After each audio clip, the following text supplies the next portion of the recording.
Baik, bismillahirrahmanirrahim. Assalamualaikum warahmatullahi wabarakatuh. Perkenalkan, nama saya Muhammad Akmal Eka Prasetyo S, mahasiswa Fakultas Hukum Universitas Muslim Indonesia dengan stambuk 040 2021 0400 dari kelas C6 Hukum Pidana Internasional dengan dosen pengampu Bapak Dr. Hardianto Janggi, SHMH.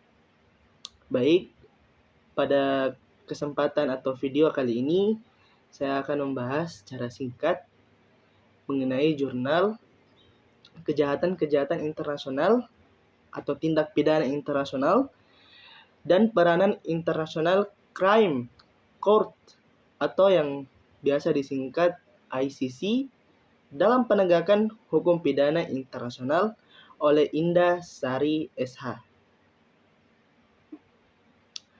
Baik, jurnal ini membahas konsep dan bentuk-bentuk kejahatan internasional seperti kejahatan perang, genosida, kejahatan terhadap kemanusiaan, serta peran International Criminal Court atau yang biasa yang disebut ICC dalam mengadili dan menegakkan hukum pidana internasional.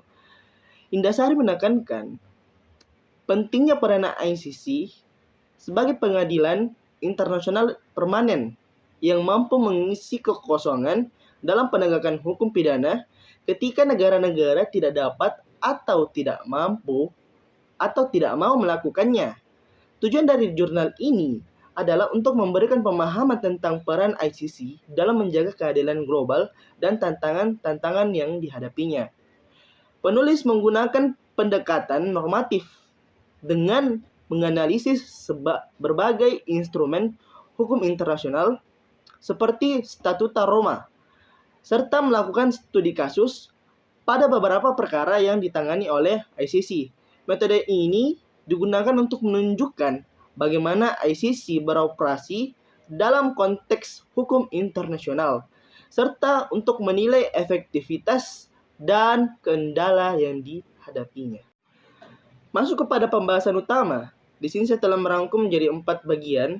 Yang pertama, definisi dan kejahatan internasional. Artikel ini atau jurnal ini mendefinisikan dan menjelaskan 3 utama kejahatan internasional. Kejahatan terhadap kemanusiaan, kejahatan perang, dan genosida. Penulis menyoroti kompleksitas dari kejahatan-kejahatan ini dan dampak global yang diakibatkan olehnya. Yang kedua, pembentukan dan tugas ICC. Penulis menelusuri sejarah pembentukan ICC sejak Statuta Roma pada tahun 1998 hingga pembentukannya pada tahun 2002. Artikel ini menjelaskan fungsi utama ICC dalam menangani pelaku kejahatan internasional ketika negara tidak dapat mengadili secara independen. Yang ketiga adalah yurisdiksi dan tantangan yang dihadapi oleh ICC. Salah satu fokus utama jurnal ini adalah masalah yurisdiksi. ICC hanya dapat bertindak jika negara yang bersangkutan telah meratifikasi Statuta Roma atau jika kasus tersebut dirujuk oleh Dewan Keamanan PBB. Tantangan terbesar yang dihadapi ICC adalah banyaknya negara yang belum meratifikasi Statuta Roma dan kurangnya dukungan politik dari negara besar. Penulis menguraikan hambatan dalam penegakan hukum termasuk faktor-faktor geopolitik yang kerap kali mempersulit upaya ICC untuk mengadili pelaku. Dan yang terakhir, efektivitas penegakan hukum oleh ICC. Penulis memberikan analisis tentang efektivitas ICC dalam menangani kasus tertentu, seperti kasus Omar al-Bashir di Sudan dan Joseph Kony di Uganda. Dalam beberapa kasus, ICC berhasil menuntut pelaku kejahatan besar. Tetapi banyak pula kasus yang tidak dapat diadili karena kurangnya kerjasama dari negara yang terkait.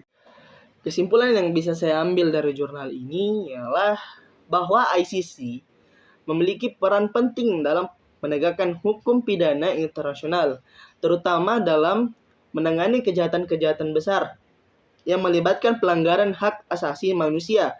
Namun keberhasilan ICC sangat bergantung pada dukungan dari negara-negara anggota dan komitmen internasional untuk menegakkan keadilan.